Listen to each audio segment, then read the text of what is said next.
j'ai eu la pensée de faire une petite rétrospective de la semaine qu'on appelle la semaine sainte. Alors nous sommes environ en l'an 30 de notre ère. Je dis environ, parce que vous savez que si on dit qu'on est en 2021, c'est pas tout à fait sûr qu'on est dans la bonne date. Les historiens, ceux qui ont fait les calculs avec les erreurs qu'il y a eu, il semblerait que Jésus-Christ soit né 4 années avant notre ère, selon où on en est, même 6 certains disent, mais enfin, on n'a pas tout à fait l'exactitude. Donc, je dis bien, nous sommes environ à l'an 30. Et Jésus, on connaît bien l'histoire, il est en marche avec ses disciples en direction de Jérusalem pour la dernière fois. Et à plusieurs reprises dans ces 3 ans que ses disciples et lui ont passé ensemble, il leur a annoncé qu'il va être arrêté par les chefs religieux, qu'il va être jugé, qu'il devra beaucoup souffrir parce que condamné à mort, mais qu'il ressuscitera. Ça, il l'aura annoncé plusieurs fois. Et tout cela est incompréhensible pour les disciples. Inimaginable en regard de ce qu'ils ont vécu depuis plus de 3 ans avec lui, de ce qu'ils ont entendu, de ce qu'ils ont vu, de ses actions, de ses miracles, tout aussi ses enseignements basés sur les Écritures, aussi de l'Ancien Testament, en leur rappelant aussi tout ce qui était annoncé par les prophètes.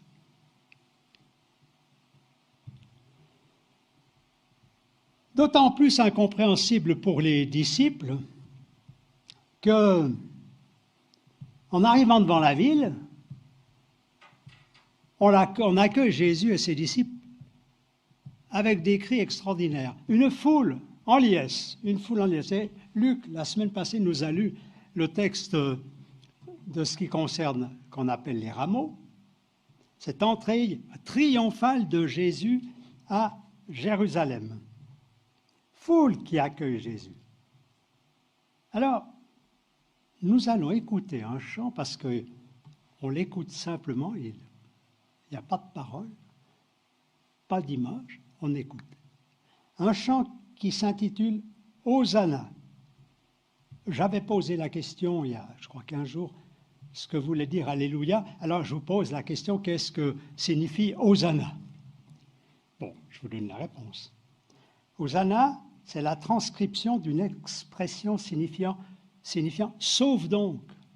Alors imaginons cette foule qui crie « Hosanna », « sauve donc », « sauve donc ».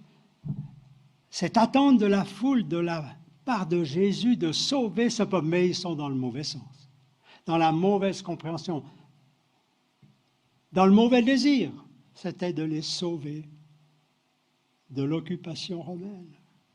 Ils attendaient un roi dans ce sens-là, et c'est dans ce sens qu'ils l'accueillent. Et ce terme Hosanna est repris du psaume 118, verset 25. Alors, on écoute le chant Hosanna.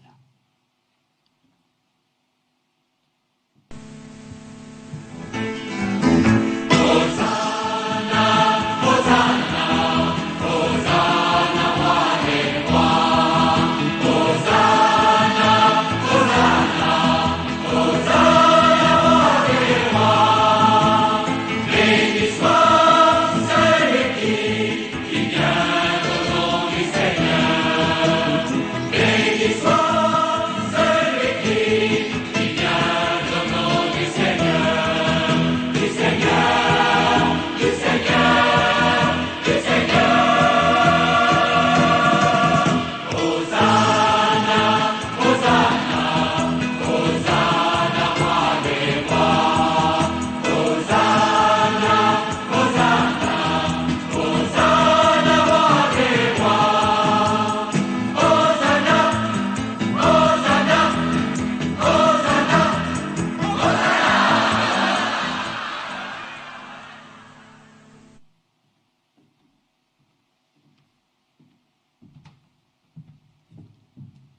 Oui, mais voilà.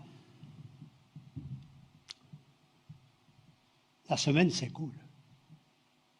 Et le Seigneur est encore là, à Jérusalem.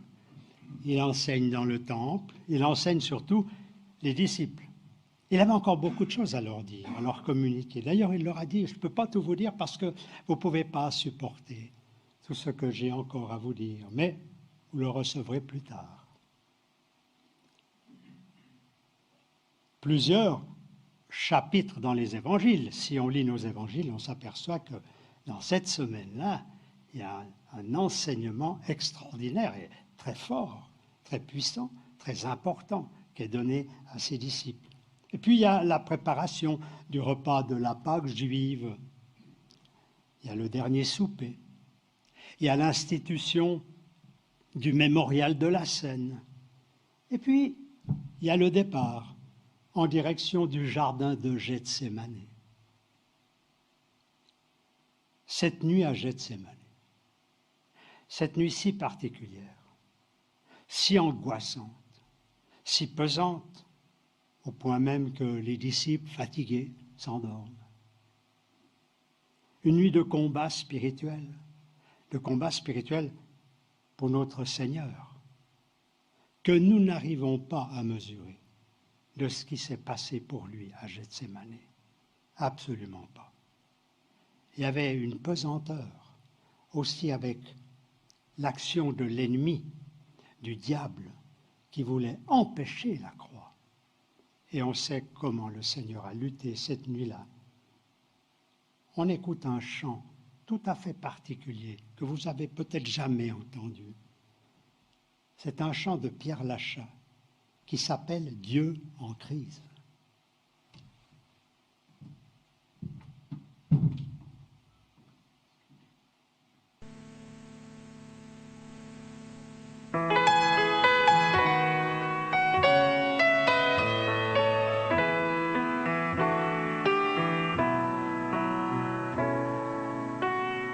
Il savait très bien que c'était écrit, que le berger serait frappé, que les brebis seraient dispersées. Il le savait trop bien. Et dans ce jardin, pendant cette nuit, son cœur et son âme angoissées priaient sans répit pour être épargnés. Oui, dans ce jardin, même l'homme-dieu a connu la crise, moment d'angoisse ou accablé de tristesse, il sentait de la mort déjà l'emprise.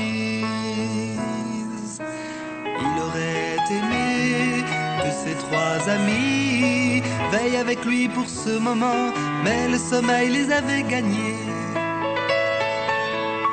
Il aurait aimé, au plus fort du combat, de toute sa vie, de ses proches un dernier élan, seul incompris pleurant de chagrin. Oui, dans ce jardin, oh, même l'homme-dieu a connu la crise, moment d'angoisse ou accablé de tristesse, il sentait de la mort déjà l'emprise. Il savait très bien que c'était le prix pour le salut du monde entier qu'il était déjà en train de payer. Il le savait très bien. Et dans ce jardin, il restait soumis à la volonté de son père qui voulait vraiment qu'il souffre au calvaire.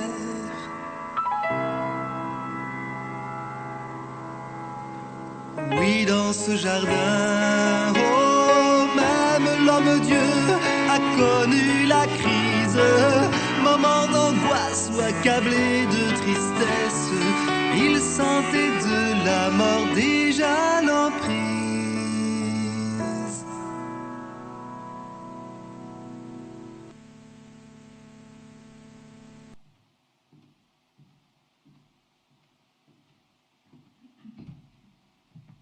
Oui,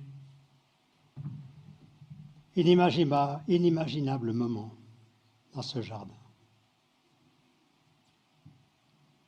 Et ce que le Seigneur a annoncé s'accomplit.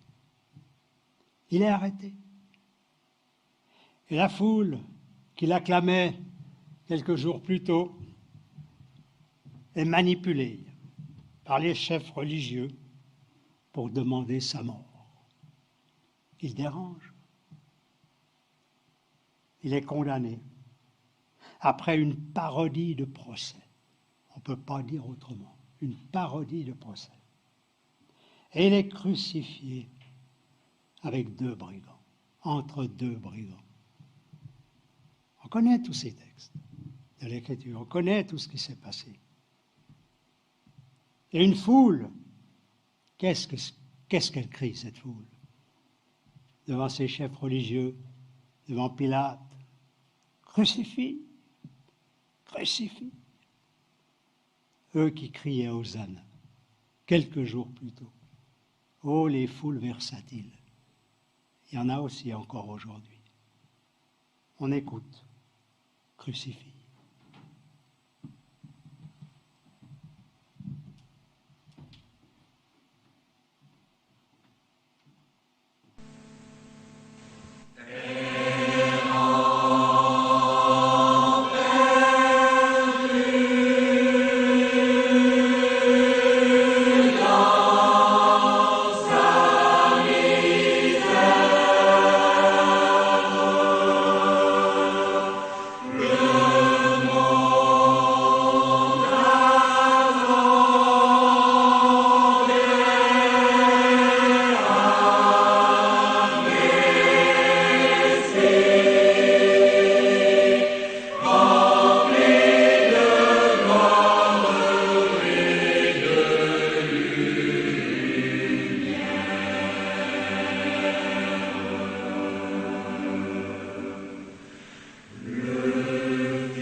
Le Fils de Dieu.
Oui,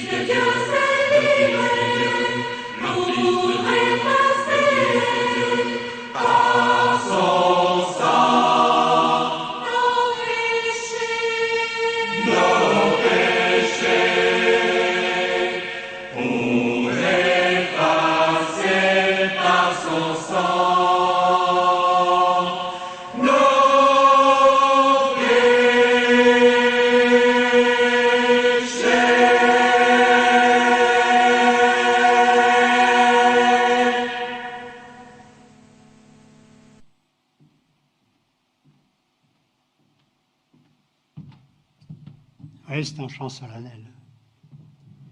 Nos péchés effacés à la croix de Golgotha. Mais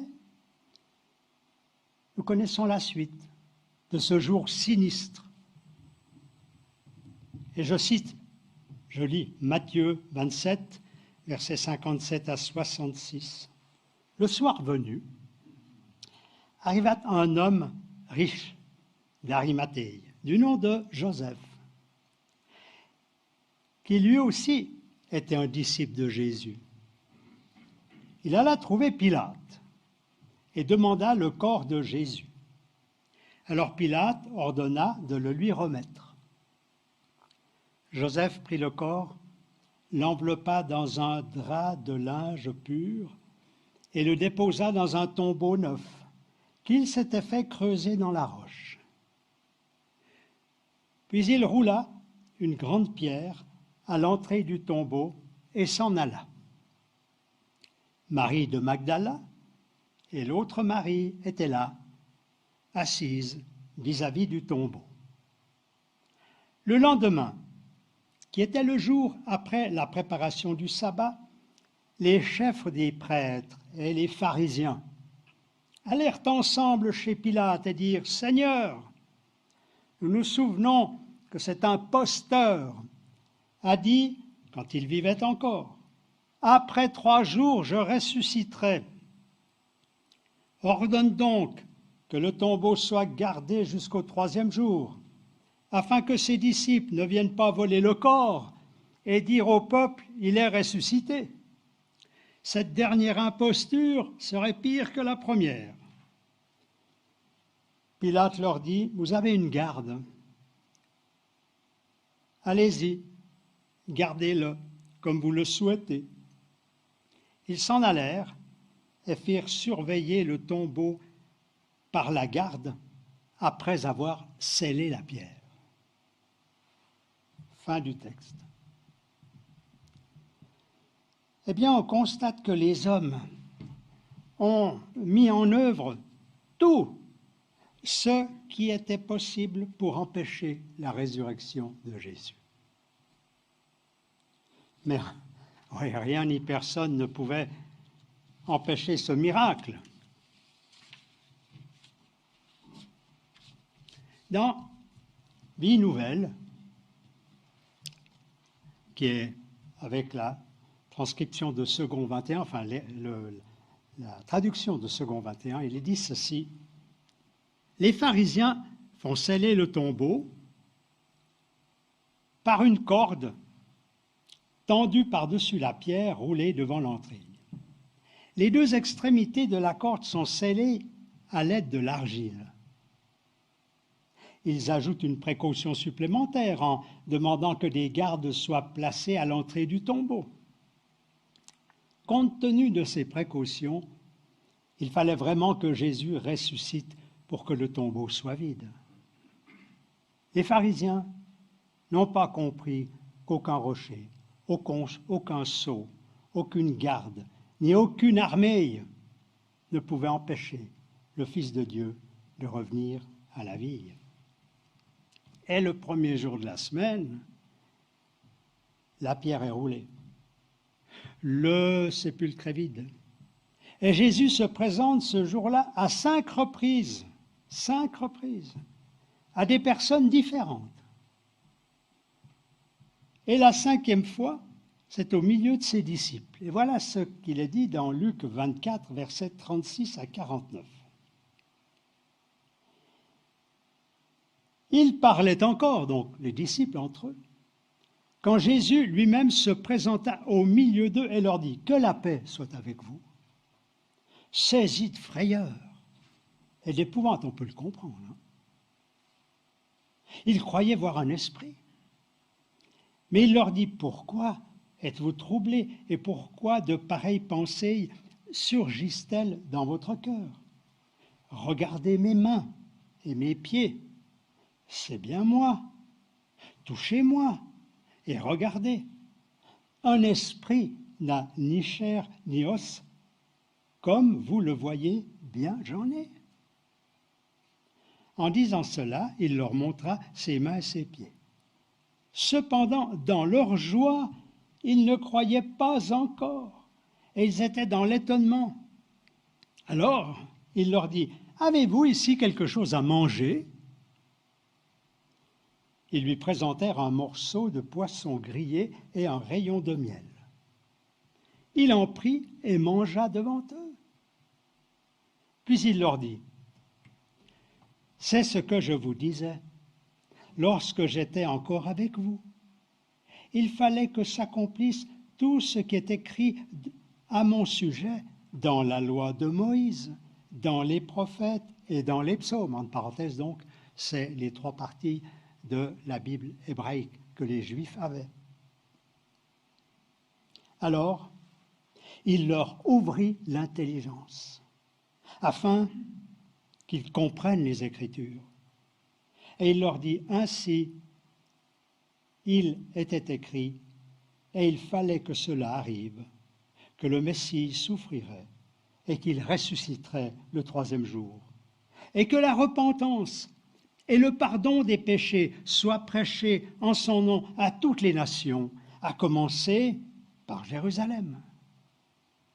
Vous êtes témoins de ces choses, et voici que j'enverrai sur vous ce que mon Père a promis. Quant à vous, restez dans la ville, donc de Jérusalem, jusqu'à ce que vous soyez revêtus de la puissance d'en haut. On va écouter un chant qu'a choisi Laura. Il est sorti du tombeau.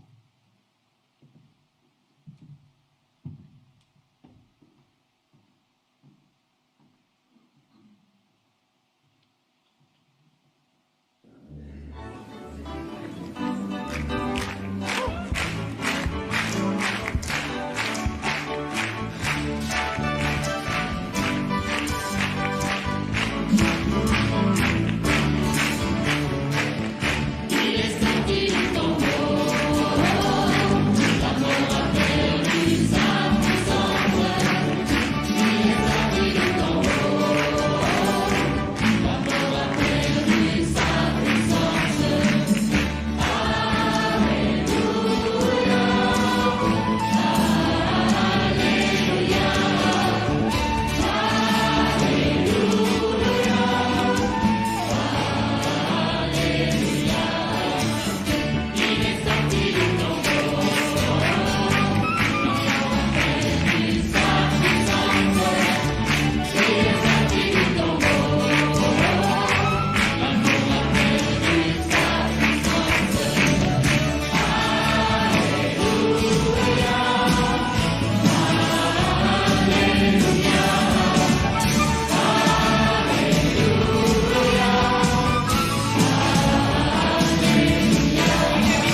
J'espère qu'on est dans la joie.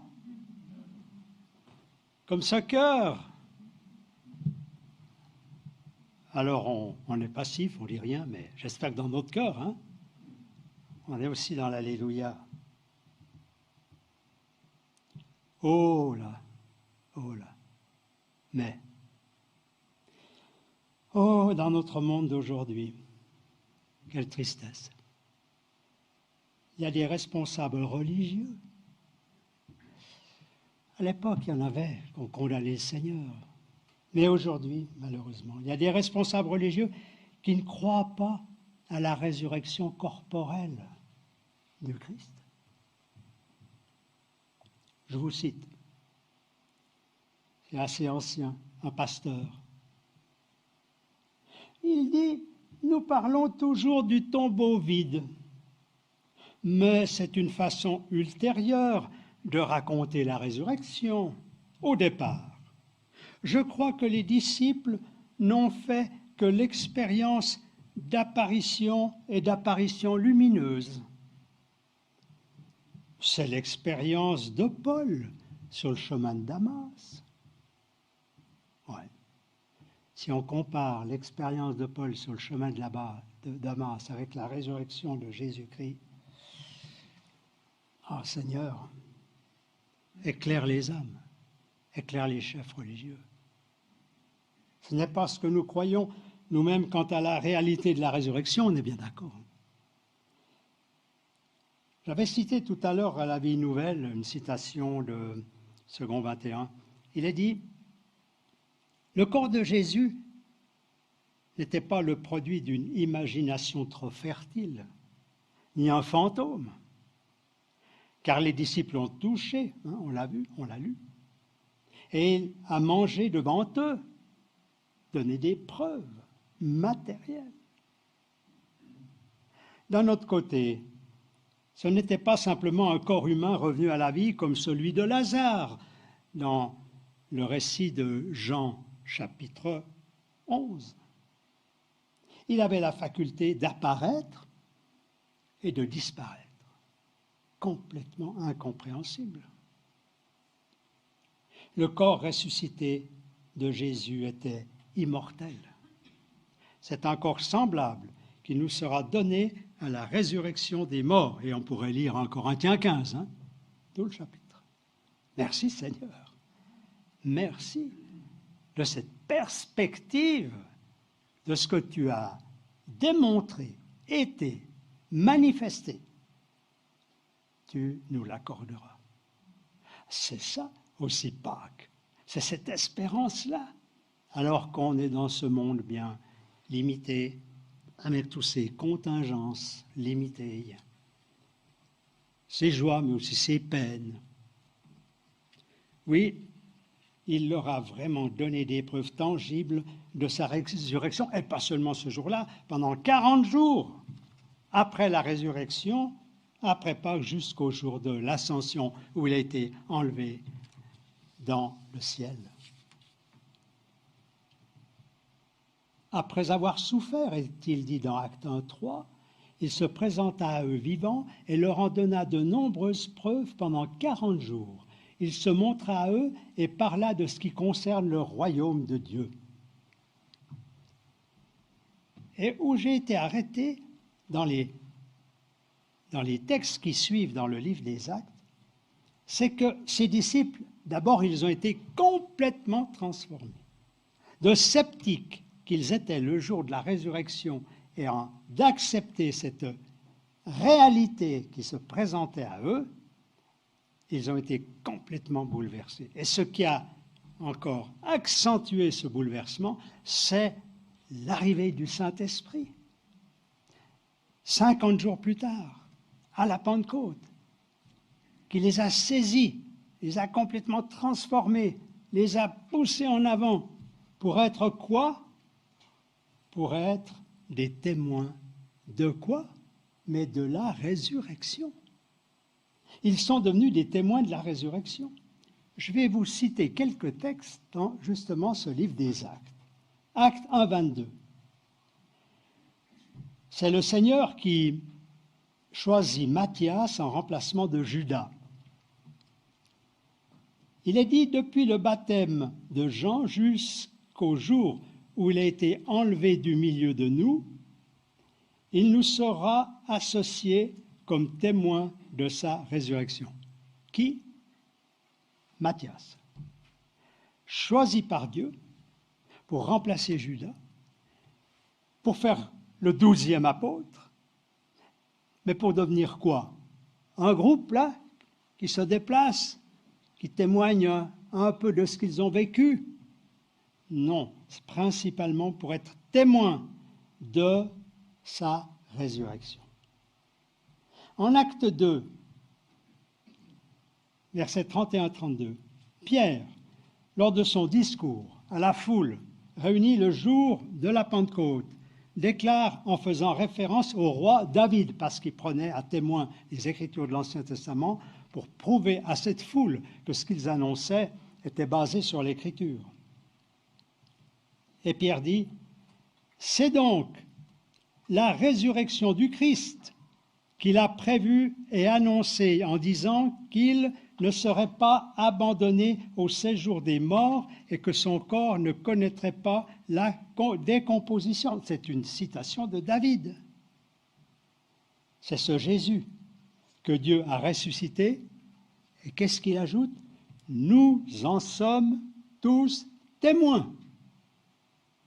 Témoins. Ils peuvent l'affirmer clairement. On ne vous raconte pas des histoires, on l'a vécu. On est témoin. Quand on est témoin de quelque chose, eh bien, c'est du vécu, ce n'est pas n'importe quoi. Acte 3, 15, lors de la guérison du boiteux, Pierre dit au peuple qui est présent, « Vous avez fait mourir le prince de la vie que Dieu a ressuscité. Nous en sommes témoins. » Vous voyez cette insistance? Ils étaient devenus animés par l'Esprit du Seigneur, témoins de la résurrection. Ça a été le point marquant dans la vie des disciples. C'est ça qui les a poussés en avant pour aller prêcher. On peut vous dire qu'il est ressuscité. Ça dépassait l'entendement humain, mais c'était une réalité qui s'était passée le jour de Pâques. En Acte 4, 33, qu'est-il dit? Avec beaucoup de puissance, les apôtres rendaient témoignage de la résurrection du Seigneur Jésus et une grande grâce reposait sur eux tous. En Acte 5, 32, nous sommes témoins de ces événements, disent-ils, de même que le Saint-Esprit que Dieu a donné à ceux qui lui obéissent. Associés au Saint-Esprit, ils sont des témoins de ces événements. Alors, en considérant tout ce que les disciples ont vécu de si intense, l'on comprend la raison de cet accent mis sur la résurrection dans la prédication et par leur prédication. Je dis bien dans leur prédication et par la prédication. C'était lié. Ils allaient de l'avant avec cela. Alors, ils auraient pu mettre l'accent premièrement sur la vie de Jésus, sur ses miracles, sur son enseignement, sur sa mort exemplaire. Non, non. Ils mettent l'accent sur sa résurrection parce que cet événement est le plus important pour la prédication de la bonne nouvelle. Bien sûr, on doit le dire, sans négliger ce qui concerne la personne du Seigneur. On le lit bien dans le livre des Actes et puis ensuite dans les Épîtres, c'est tout à fait clair. Son enseignement, ses miracles, son exemple, sa mort, avec tout ce que ça impliquait. C'est la résurrection qui atteste au final qu'il est véritablement le Messie, annoncé dans les écrits de l'Ancien Testament, le Christ, le Fils de Dieu, le Sauveur. Voilà ce qu'il est écrit dans Romains 1, les versets 1 à 4. De la part de Paul, serviteur de Jésus-Christ, appelé à être apôtre, mis à part pour annoncer l'évangile de Dieu. Cet évangile, Dieu l'avait promis auparavant par ses prophètes dans les Saintes Écritures. Il concerne son Fils, qui en tant qu'homme est né de la descendance de David et qui, du point de vue de l'Esprit Saint, a été déclaré Fils de Dieu avec puissance par sa résurrection, Jésus-Christ, notre Seigneur. En écrivant aux Romains, il insiste tout de suite pour dire c'est par la résurrection. La résurrection de Christ démontre qu'il est vraiment celui qu'il a déclaré être. Ce n'est pas seulement un événement fortuit, il a déclaré ce qu'il était, il a déclaré ce qui allait arriver, et ça s'est exactement passé de cette façon-là. Bon, c'est vrai, dans l'histoire de l'humanité, j'ai déjà dit cela, parce que des fois j'y suis arrêté aussi, dans l'histoire de l'humanité, il a existé des hommes qui ont aussi enseigné des bonnes valeurs, qui ont accompli même des miracles, je dis dans le sens de ce qu'ils ont fait, qui était assez extraordinaire, manifester des actes aussi philanthropiques formidables, même donner leur vie à cause de leur engagement. Mais aucun n'est revenu à la vie définitive après leur mort. Aucun. La résurrection de Jésus, elle est unique. C'est-à-dire qu'elle est sans rapport de ressemblance avec d'autres résurrections. Lui seul est revenu à la vie d'une façon définitive et éternelle, avec un corps nouveau et qui ne connaît plus jamais la mort. Et je redis ce que j'ai dit tout à l'heure, réjouissons-nous. C'est ça que le Seigneur nous réserve.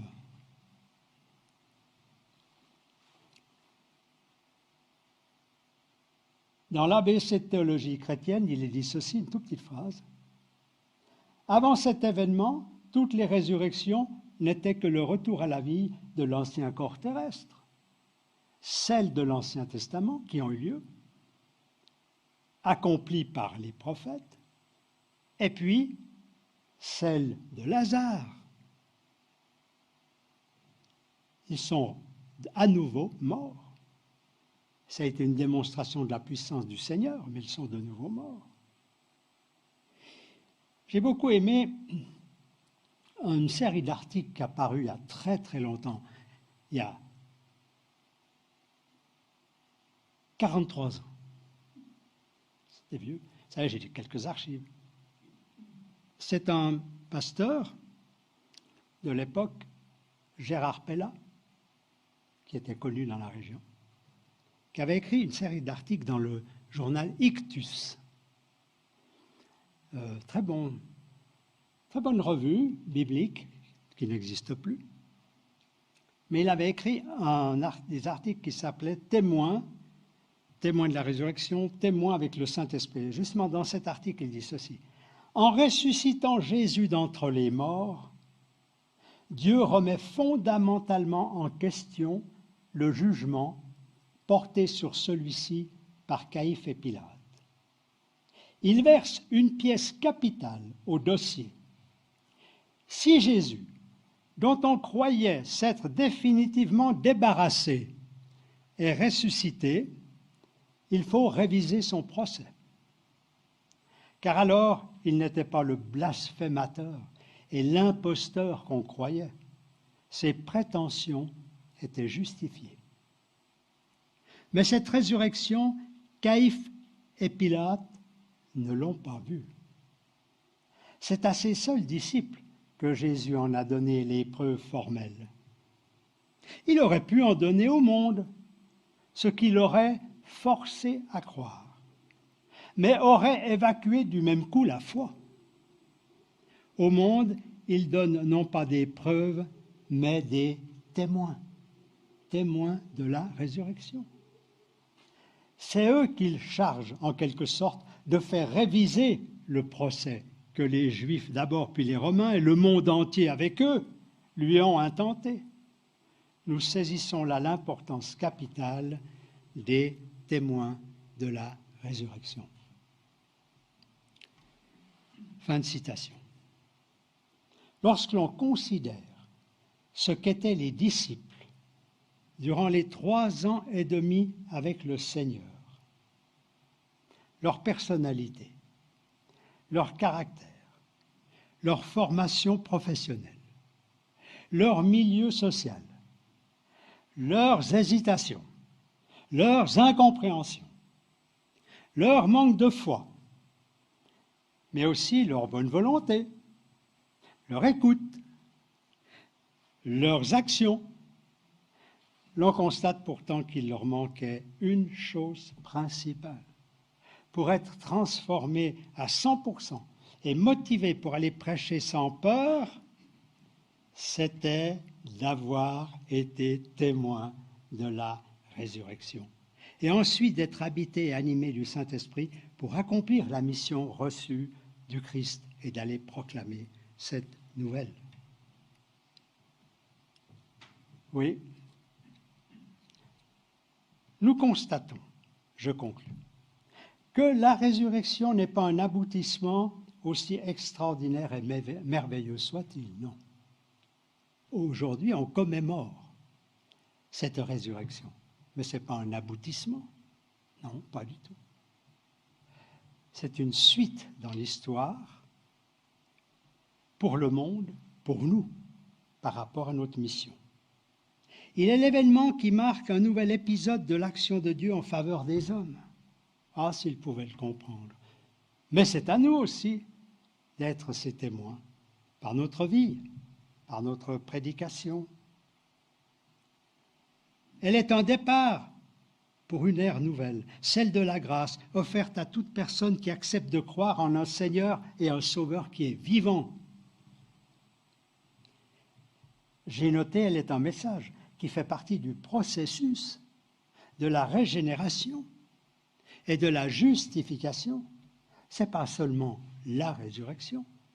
La résurrection fait partie d'un tout.